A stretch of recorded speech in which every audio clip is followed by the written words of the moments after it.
Hello students of class 10th। My self Mir Siraj. आज हम discuss करेंगे रिफ्लेक्शन के बारे में। रिफ्लेक्शन क्या होती है इट्स लॉज एंड देन उसके बाद हम पढ़ेंगे टाइप्स ऑफ रिफ्लेक्शन। रिफ्लेक्शन एक इम्पॉर्टेंट फिनोमेना है क्योंकि रिफ्लेक्शन की वजह से हम चीज़ों को अपने आसपास देख पाते हैं।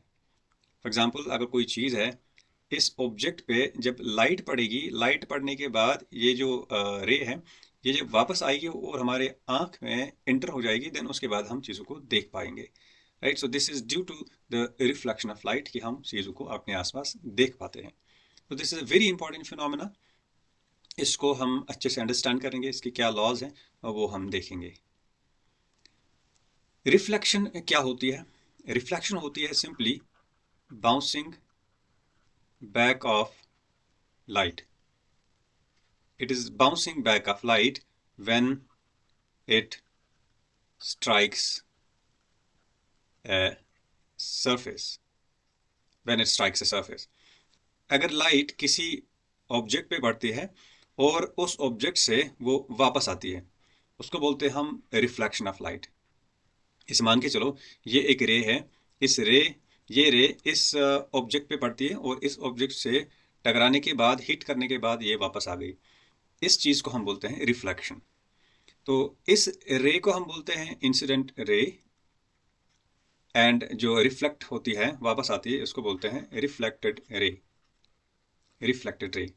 अब जिस पॉइंट पे ये इंसिडेंट रे हिट करती है और जिस पॉइंट से ये रिफ्लेक्टेड रे निकलती है, इस पॉइंट को बोला जाता है point of incidence. Point of incidence. Right. तो इसको हम बोलते हैं, ये जो फिनोमेना है, this whole phenomena is known as reflection of light. अब इस रिफ्लेक्शन के कुछ लॉज हैं। so there are laws of reflection. जैसे यहाँ पे अगर हम देखेंगे, इधर अगर हम एक नॉर्मल ड्रॉ करेंगे, नॉर्मल ऐसे, तो ये जो नॉर्मल है, let's suppose this is N, N dash normal.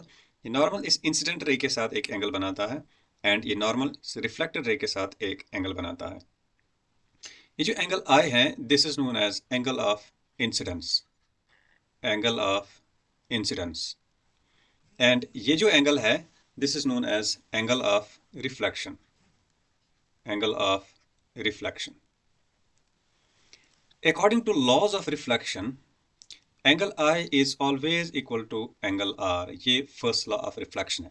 Angle I is always equal to angle R। Angle I angle R के बराबर होगी। Let's suppose if for example angle I is equal to 45 degree, then angle R will also be equal to 45 degree and so on. And second law of reflection है, जो incident ray है and reflected ray और normal, ये एक ही plane में लाई करते हैं। Incident ray, reflected ray and normal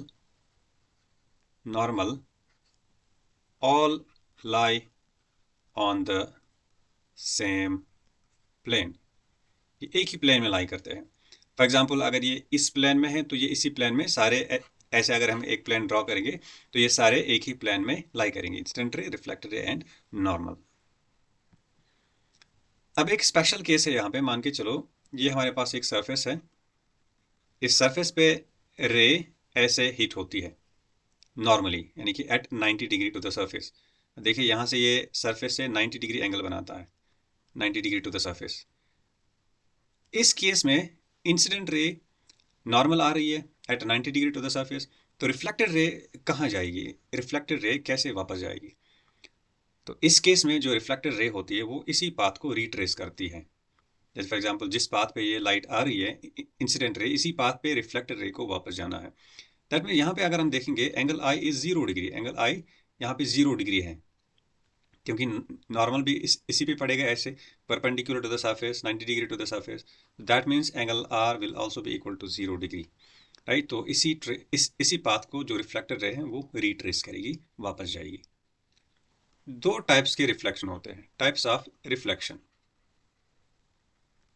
एक होती है regular reflection, regular reflection, and second one is diffused reflection. Diffused reflection. Regular reflection को स्पेक्युलर रिफ्लेक्शन भी बोला जाता है, स्पेक्युलर रिफ्लेक्शन, और इसको हम इर्रेगुलर रिफ्लेक्शन भी बोल सकते हैं, irregular reflection. So talking about regular reflection क्या होती है? रेगुलर रिफ्लेक्शन स्मूथ सरफेस पे होती है। पहले हम एक स्मूथ सरफेस लेंगे, इस पे हम रेगुलर रिफ्लेक्शन देखेंगे कैसे होती है। मान के चलो यहाँ से इंसिडेंट रेज आ रहे हैं, but these incident rays are parallel to each other. For example यहाँ से आई और हिट किए, ये रेज पैरेलल है आपस में। तो रिफ्लेक्शन होने के बाद हम यहाँ पे देखेंगे कि these reflected rays will also be parallel to each other.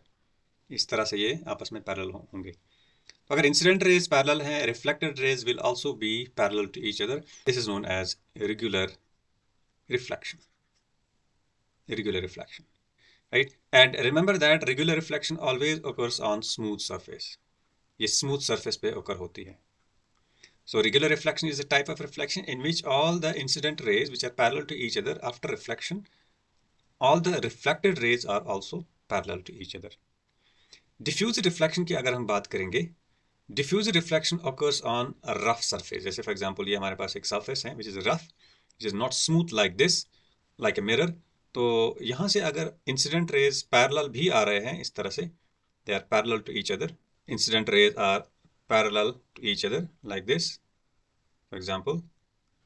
तो जब हम रिफ्लेक्शन देखेंगे, रिफ्लेक्शन जो रिफ्लेक्टेड रेज होंगे वो डिफ्यूज्ड होंगे। डिफ्यूज मीन्स कि ये जो है ना ये आपस में पैरेलल नहीं होंगे।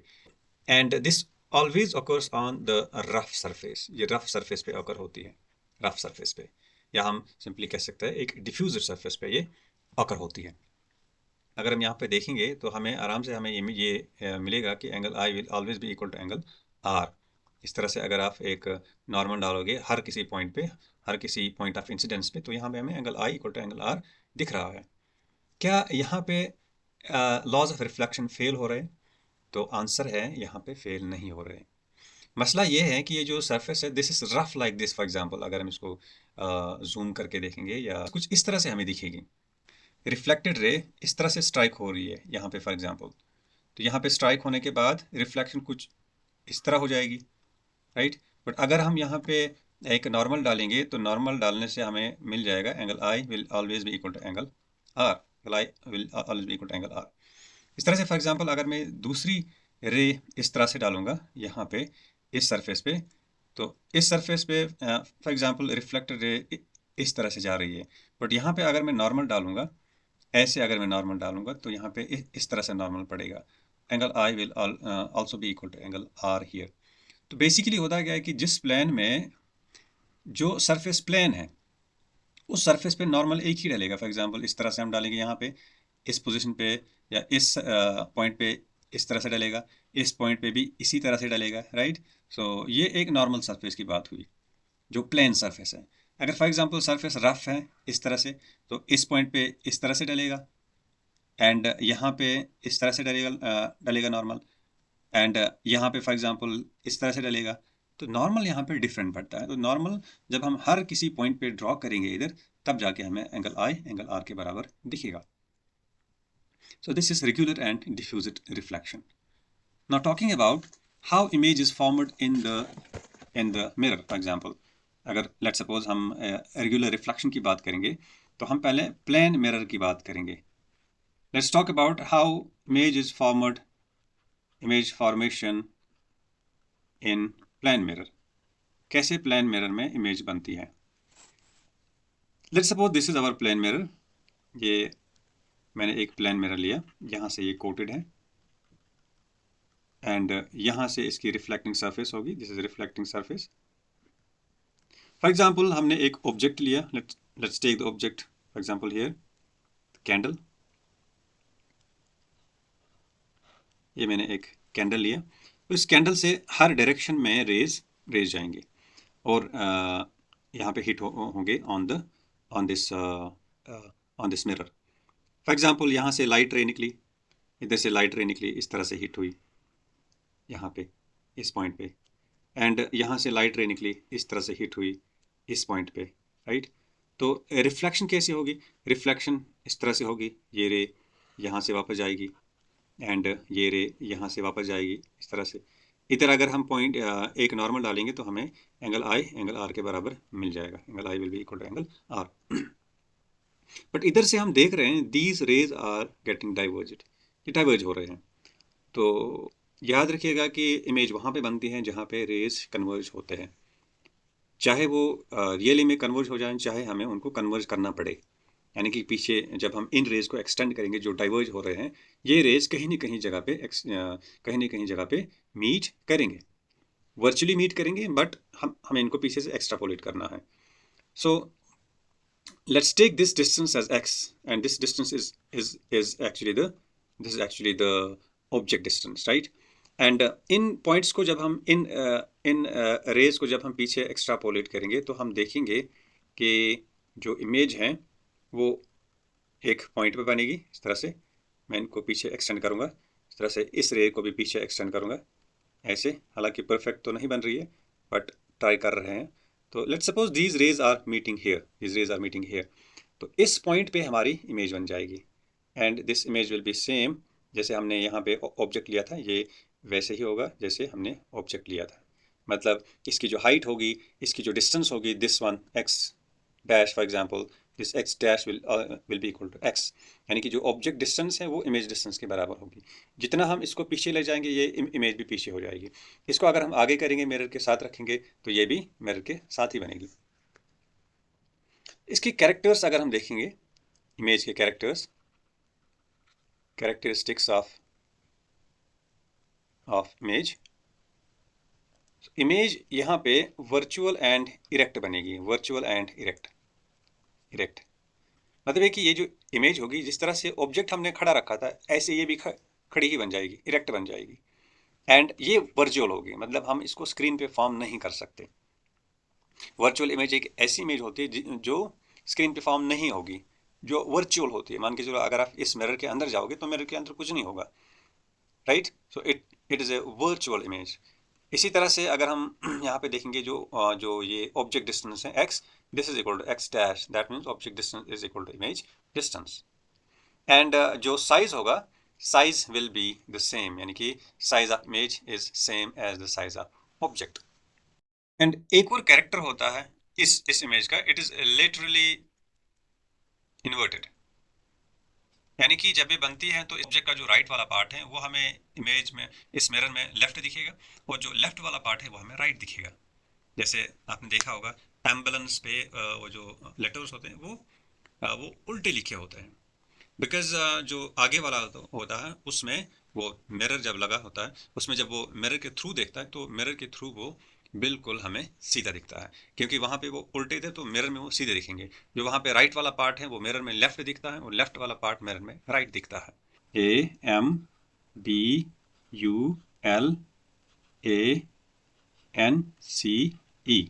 ये वाला जो पार्ट है ये हमें राइट दिखता है, सॉरी यहाँ से दिखता है। अगर ये फॉर एग्जांपल इस साइड से है तो मिरर में हमें ये इस साइड दिखेगा। AM, फिर हमें B ऐसे, U, दिस इज ULANCE, इस तरह से हमें दिखेगा। This is literal inversion actually.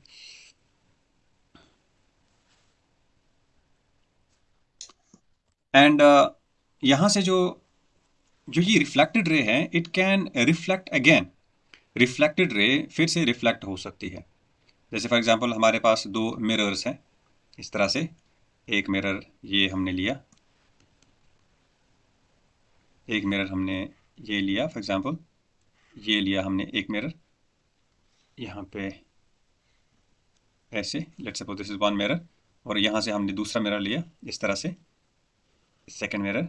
इन दो मिरर्स को हमने फॉर एग्जांपल जोड़ के रखा, राइट? तो यहाँ से क्या होगा, यहाँ से फॉर एग्जांपल इधर से आपने एक ऑब्जेक्ट रखा, लेट्स सपोज इधर आपने एक कैंडल रखा, राइट? तो ये जो कैंडल है, ये कैंडल की जो रिफ्लेक्शन होगी इस मिरर के अंदर वो मल्टीपल टाइम्स हो जाएगी, यानी कि यहाँ से लाइट आई फिर वापस गई, फिर से रिफ्लेक्शन हो सकती है। Means that the reflected ray can reflect again, right? तो कितने इमेजेस बन जाएंगे यहाँ पे, अगर आप मिरर को इस तरह से रखोगे कितने इमेजेस बन जाएंगे? It depends upon the angle between these two mirror. जो यहाँ पे ये एंगल बन रही है ये इस पे डिपेंड करती है। जो नंबर ऑफ इमेजेस बनते हैं वो इस फॉर्मूला के अकॉर्डिंग बनेगी। n number of images will be equal to n is equal to 360 degree divided by theta minus 1 if 360 degree divided by theta is even. For example अगर मैं theta को 60 रखता हूँ, मान के चलो मैंने यहाँ पे थीटा को 60 रखा, दो मिरर्स मैंने रखे, उनके बीच की ये जो एंगल है दिस इज 60 डिग्री. तो नंबर ऑफ इमेजेस कैसे बनेंगे? 360 डिवाइडेड बाय थीटा हमने 60 रखा, 60 डिग्री माइनस, अब देखो माइनस हम बाद में 1 करेंगे जब अगर ये इवन आ गया. सो 366 कैंसिल, 6 1 6 आ गया. So this is even. 360 divide by theta it's even, so it comes out to be even. That means यहाँ पे हम -1 करेंगे, it comes out to be 5. इसका मतलब यह है कि अगर यहाँ पे 60 डिग्री एंगल होगा और बीच में हम एक ऑब्जेक्ट रखेंगे तो यहाँ पे 5 नंबर ऑफ इमेजेस बनेंगे. And n will be equal to 360 degree divided by theta if 360 degree divided by theta is odd. For example, अगर ये नंबर odd आ गया, 360 divided by theta odd आ गया, तो हम इसको -1 नहीं करेंगे. odd आ रहा है तो ऐसे ही लिखेंगे, अगर इवन आ रहा है तो उसको -1 करेंगे. Let's suppose if theta is equal to 90 degree, इनके बीच में थीटा 90 डिग्री है, then what will happen? n will be equal to 360 degree divided by 90, that's equal to 0 0 cancel, 9 9 4, that's equal to 4. तो यहाँ पे हम -1 करेंगे to get the number of images form. तो यहाँ पे 3 नंबर ऑफ इमेजेस बनेंगे. अगला जो हमारा टॉपिक होगा that will be the spherical mirrors, image formation by spherical mirrors. That is very important. Stay tuned and take care.